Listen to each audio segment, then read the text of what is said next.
ఇప్పటి వరకు మా వీడియోని లైక్ చేయకపోతే వెంటనే లైక్ చేసి మా ఛానల్ని సబ్స్క్రైబ్ చేసుకొని పక్కనే ఉన్న గంట సింబల్పై ఆల్ అని క్లిక్ చేయండి. జ్యోత్స్న ఏం చేస్తుందో ఏంటో అందరి ముందు అదే తప్పు చేసిందని అనేసరికి దానికి కోపం వచ్చినట్టుంది. ఇప్పుడు ఏం చేస్తుందో ఏంటో అని జ్యోత్స్న రూమ్ దగ్గరికైతే పారిజాతం వెళ్తుంది. అప్పుడే ఇక జ్యోత్స్న అయితే నువ్వు బావుకి నిజం చెప్పేశావు కదా అని ఫోన్లో మాట్లాడుతూ ఉంటుంది. అప్పుడే ఇక గుమ్మం దగ్గర ఆగిపోయి పారిజాతం ఎవరితో జ్యోత్స్న అంత సీరియస్గా మాట్లాడుతుందని వింటూ ఉంటుంది. చెప్పు నాన్న, నువ్వు బావకి నిజం చెప్పేశావు కదా, బావ మాటలతోనే నాకు అర్థమైపోతుంది అని దాసుతో అయితే మాట్లాడుతూ ఉంటుంది. దాసుకి ఫోన్ చేసిందా, అసలు దీనికి బుద్ధి లేదు అని అనుకుంటూ తిట్టుకుంటూ ఉంటుంది. నేను ఇప్పుడే వస్తున్నాను, నువ్వు నిజం ఎలా చెప్పవో నేను చూస్తాను అని తన దగ్గర ఉన్న రివాల్వర్ తీసుకొని బయలుదేరుతుంది జ్యోత్స్న. అప్పుడే పారిజాతం రివాల్వర్ తీసుకొని వెళ్తున్న జ్యోత్స్నాని చూసి ఇదేంటిది రివాల్వర్ తీసుకువెళ్తుంది, కోపంలో ఏం చేస్తుందో ఏంటో, దీని వెనకాలే వెళ్తాను అని పారిజాతం జ్యోత్స్న వెనకాలే కారేసుకొని వెళ్తూ ఉంటుంది. అప్పుడే ఇక జ్యోత్స్న అయితే ఎక్కడున్నావో అని అడుగుతూ ఉంటుంది దాసుని. నేను నా పాత ఇంట్లో ఉన్నాను అని దాసు అయితే అంటాడు. నేను అక్కడికే వస్తున్నాను అని జ్యోత్స్న అయితే ఇక పాత ఇంటికి వెళ్తుంది, దాసు వాళ్ళ ఇంటికి. అప్పుడే ఇక దాసు అయితే లోపల కూర్చొని ఉంటాడు. అప్పుడే ఇక జ్యోత్స్న అయితే నువ్వు బావకి నిజం చెప్పేశావు కదా అని అడుగుతూ ఉంటుంది. జ్యోత్స్నని ఫాలో అవుతూ వచ్చిన పారిజాతం జ్యోత్స్న ఈ తలుపులన్నీ వేసేసిందేంటి, ఇప్పుడు ఈ లోపల ఏం జరుగుతుందో ఎలా తెలుసుకోవాలి అని అనుకుంటూ అప్పుడే ఇక కిటికీ దగ్గరికి వెళ్ళి లోపలికి చూస్తూ ఉంటుంది. ఇక జ్యోత్స్న దాసుని నిలదీస్తూ ఉంటుంది. నేను ఆ ఇంటి వారసురాల్ని కాదని కార్తీక్ బావుకి నువ్వు నిజం చెప్పేశావు కదా అని అడుగుతూ ఉంటుంది జ్యోత్స్న. అప్పుడే ఇక దాసు అయితే నేను చెప్పలేదు అని అంటూ ఉంటాడు. లేదు, నువ్వు నా దగ్గర అబద్ధం చెప్తున్నావు, నువ్వు ఖచ్చితంగా బావకి నిజం చెప్పేశావు, అందుకని ప్రతిసారి కూడా బావ ఏదో ఒక మ్యాటర్ని తీసుకొస్తున్నాడు, ఈ రోజు కూడా అలాగే చెప్పాడు, నాకు అర్థమవుతుంది బావకి నిజం తెలిసిపోయిందని. నిజం చెప్పు నాన్న అని అంటూ ఉంటే నేను నిజమే చెప్తున్నాను, నేను కార్తీక్కి నిజమైతే చెప్పలేదు అని అంటూ ఉంటాడు దాసు. కానీ జ్యోత్స్న అయితే నమ్మదు.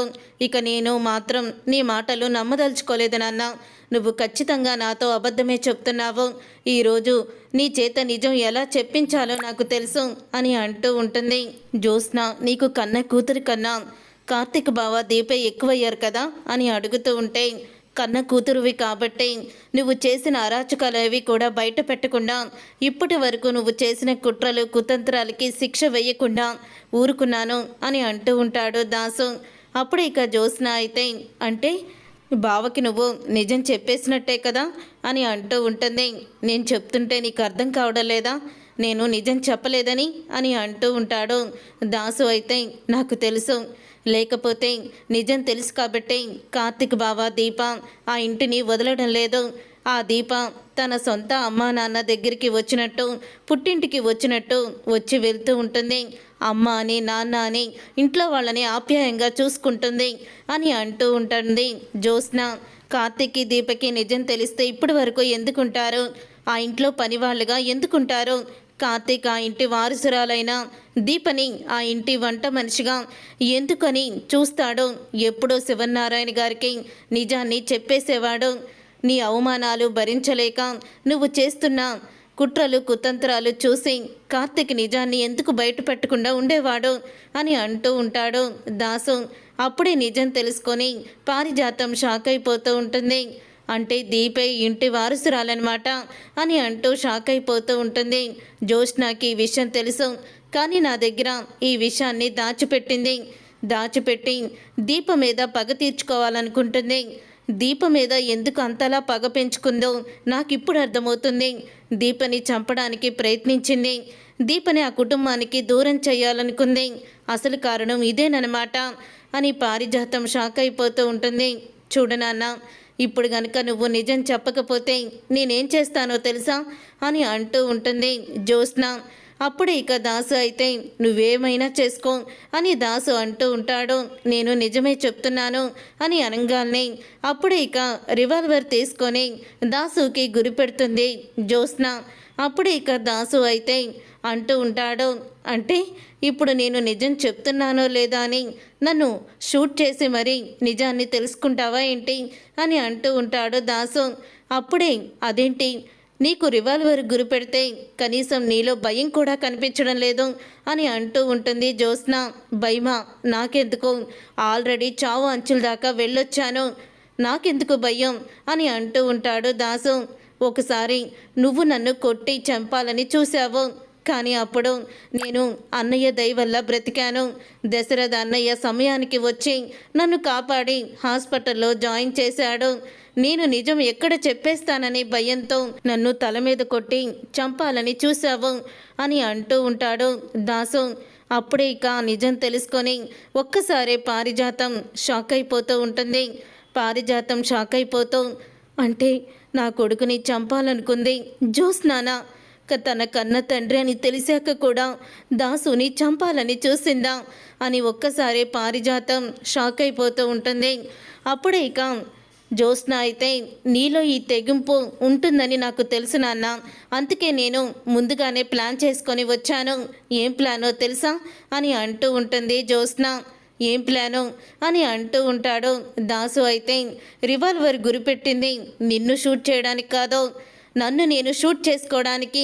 నిజం చెప్పు, కార్తిక్ బావకి దీపకి నిజం చెప్పావా లేదా అని అడుగుతూ ఉంటుంది జ్యోత్స్న. అప్పుడు ఇక దాసు ముందు కంగారు పడతాడు. కంగారు పడుతూ పారిజాతం వైపు చూస్తాడు. అంటే అమ్మ జ్యోత్స్నని ఫాలో అవుతూ వచ్చింది, అమ్మకి నిజాలు తెలిసిపోయాయి. ఈ జ్యోత్స్న మాత్రం అసలు ఈ నిజం తెలిసిందని తెలిస్తే కార్తిక్ని దీపని కూడా చంపేస్తుంది. ఇది చచ్చేదైతే ఎప్పుడో చచ్చేది, కానీ ఇప్పుడు నన్ను బెదిరించి నిజాన్ని బయట పెట్టించాలని చూస్తుంది. నేను మాత్రం జ్యోత్స్నకి నిజం చెప్పను అని అనుకుంటూ అప్పుడే ఇక దాసు అయితే, చూడు, నువ్వు రివాల్వర్తో షూట్ చేసుకున్నా ఏం చేసుకున్నా సరే నేను చెప్పేది నిజం, నిజమంటే నిజమే అని అంటూ ఉంటాడు దాసు. కార్తిక్కి దీపకి ఏ నిజం కూడా తెలీదు అని అంటూ ఉంటాడు. అప్పుడే ఇక జ్యోత్స్న అయితే, సరే అయితే నీ మాట నేను నమ్ముతున్నాను, ఎందుకంటే కాస్తో కూస్తో నీకు కూతురనే ప్రేమ ఉంది కాబట్టి. నేను చస్తానన్నా కూడా నువ్వు నిజాన్ని బయట పెట్టలేదంటే నువ్వు వాళ్ళకి నిజం చెప్పి ఉండకపోవచ్చు అని అంటూ ఉంటుంది జ్యోత్స్న.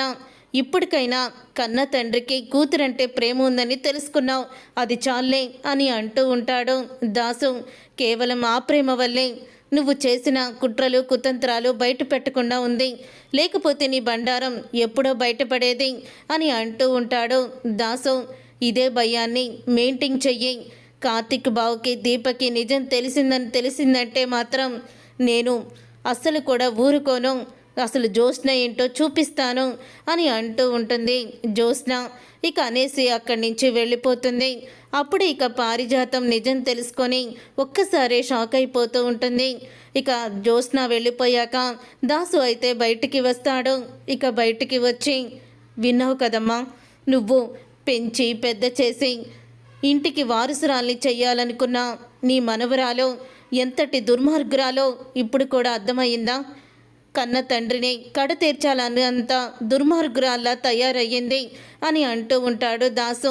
అప్పుడు ఇక పారిజాతం, తప్పు చేశానురా, చాలా పెద్ద తప్పు చేశాను. ఆ రోజు నిన్ను శివనారాయణ దూరం పెడుతున్నాడని బిడ్డల్ని మార్చేసి నీ కూతుర్ని ఈ ఇంటికి వారసురాలుగా చెయ్యాలని నేను ఎంతో తప్పు చేశానురా, బిడ్డల్ని మార్చేసి అని అంటూ ఉంటే, నువ్వు తప్పుని సరిదిద్దుకునే రోజు వస్తుందమ్మా.